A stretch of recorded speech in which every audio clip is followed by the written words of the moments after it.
நண்பர்கள் அனைவருக்கும் வணக்கம். நம்ம சென்னை மெட்ரோ ரயில்கள்ல மட்டுமே பயன்பாட்டுல இருந்த சிங்கார சென்னை ஸ்மார்ட் கார்ட எம்டிசி பஸ்ஸஸ்லயும் இன்ட்ரோடியூஸ் பண்ணியிருக்காங்க. இந்த சிங்கார சென்னை ஸ்மார்ட் கார்டு அப்படின்றது பார்த்தீங்கன்னா, கிட்டத்தட்ட ஒரு ஏடிஎம் கார்டு மாரி தான். எப்படி உங்க ஏடிஎம் கார்டுல பணம் இருக்குமோ, அதே மாதிரி இந்த ஒரு கார்ட்லயும் நீங்க பணத்த டாப் அப் பண்ணிக்கலாம்.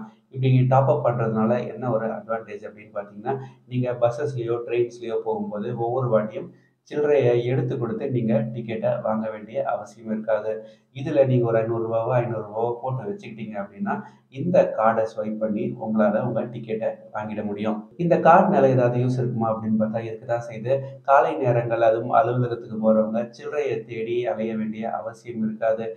இந்த கார்ட ஸ்வைப் பண்ணாங்க அப்படின்னா, கண்டக்டர் டிக்கெட்ட குடுத்துருவாரு. அதே மாதிரி மெட்ரோ ட்ரெயின்ல பயணம் செய்றாங்க அப்படின்னா, மெட்ரோ ட்ரெயின் ரயில்வே ஸ்டேஷன் வழியா பயணம் செய்றாங்க அப்படின்னா, இந்த கார்ட மெட்ரோ ஸ்டேஷனுடைய என்ட்ரன்ஸ்ல காட்டுனாங்க அப்படின்னா, அந்த டோர் இருக்கும். அந்த டோர்ல காட்டுனாங்க அப்படின்னா, உங்களுக்கு டோர்ஸ் ஓப்பன் ஆகும். அதே மாதிரி ஸ்டேஷன விட்டு வெளியில போகும்போது, அந்த எக்ஸிட்ல காட்டுனாங்க அப்படின்னா, டோர் ஓப்பன் ஆயிடும். ஸ்டேஷன விட்டு வெளியில வந்துடலாம். இந்த கார்டுடைய பயன்பாடானது மெட்ரோ ட்ரெயின்ல மட்டுமே இருந்து வந்தது. இப்போ அத எம்டிசி பஸ்ஸஸ்க்கும் எக்ஸ்டெண்ட் பண்ணியிருக்காங்க. இதுவரைக்கும் மெட்ரோ ட்ரெயின்ல மட்டுமே அந்த கார்ட யூஸ் பண்ண முடியும். இனிமே எம்டிசி பஸ்ஸஸ்லயும் யூஸ் பண்ணிக்கலாம் அப்படின்ற மாரி தெரிவிச்சிருக்காங்க. இதோட அடுத்த கட்டமா இந்த கார்ட நம்ம சென்னை சபர்பன் ட்ரெயின்ஸ்லயும் யூஸ் பண்ற மாரி கொண்டு வருவாங்க. இந்த கார்டு யாருக்கெல்லாம் யூஸ்ஃபுல்லா இருக்கும் அப்படின்னா, வேலைக்கு போறவங்க, அதே மாதிரி வெண்டர்ஸ்க்கு அதாவது வியாபாரம் செய்றவங்களுக்கு ரொம்பவே யூஸ்ஃபுல்லா இருக்கும். ஏன்னா ஒவ்வொரு முறையும் அவங்க ட்ரெயின்ல இருந்து பஸ்ஸுக்கோ, இல்ல பஸ்ல இருந்து மெட்ரோக்கோ மாறி, மாறி ஒவ்வொரு இடத்துக்கு போகும்போதும், ஒவ்வொரு வாட்டியும் அவங்க கியூல நின்னு டிக்கெட் வாங்க வேண்டிய அவசியமானது இருக்காது. இந்த கார்ட அவங்க டேப் பண்ணிட்டு, இல்லன்னா அப்படியே ஸ்வைப் பண்ணிட்டு கூட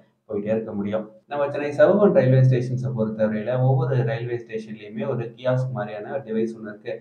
இந்த டிவைஸ்ல நீங்க எந்த இடத்துக்கு போணும் அப்படின்றத செலக்ட் பண்ணிட்டு, நீங்க Google Pay மாரியான ஆப்ஸ் வழியா பே பண்ணி டிக்கெட்ட வாங்கிக்கலாம். அதே மாதிரி மெட்ரோ ட்ரெயின பொறுத்தவரையில, இந்த ஸ்மார்ட் கார்ட் திட்டமானது ஏற்கனவே அதாவது சிங்கார சென்னை கார்டானது ஏற்கனவே பயன்பாட்டுல இருக்கு. இப்ப இந்த 2ஓட சேர்த்து எம்டிசி பஸ்ஸஸுமே கொஞ்சம் கொஞ்சமா டிஜிட்டலைஸ் ஆயிட்டு இருக்கு. போன வருடம் மாரி நம்ம எம்டிசி பஸ்ஸஸ்ல கியூஆர் கோட ஸ்கேன் பண்ணி பே பண்ணலாம் அப்படின்ற ஆப்ஷன ஒரு சில ரூட்ஸ்ல கொண்டு வந்தாங்க. ஃபியூச்சர்ல இந்த டிஜிட்டைசேஷன் ஆனது அடுத்த கட்டத்துக்கு நகரும்போது, என்ன மாதிரியான பாசிட்டிவ் அண்ட் நெகட்டிவ் இம்பாக்ட்ஸ இது ஏற்படுத்தும் அப்படின்றத பத்தி கமெண்ட் செக்ஷன்ல சொல்லுங்க. அதே மாதிரி இந்த கார்ட நீங்க யூஸ் பண்ணியிருந்தீங்கன்னா, அது எந்த அளவுக்கு உங்களுக்கு பயனுள்ளதா இருக்கு அப்படின்றத கமெண்ட் செக்ஷன்ல சொல்லுங்க. ஒருவேளை அது உங்களுக்கு பெரிய அளவுல ஹெல்ப்ஃபுல்லா இல்ல அப்படின்னா, எதனால உங்களுக்கு ஹெல்ப்ஃபுல்லா இல்ல அப்படின்றதையும் கமெண்ட் செக்ஷன்ல சொல்லுங்க.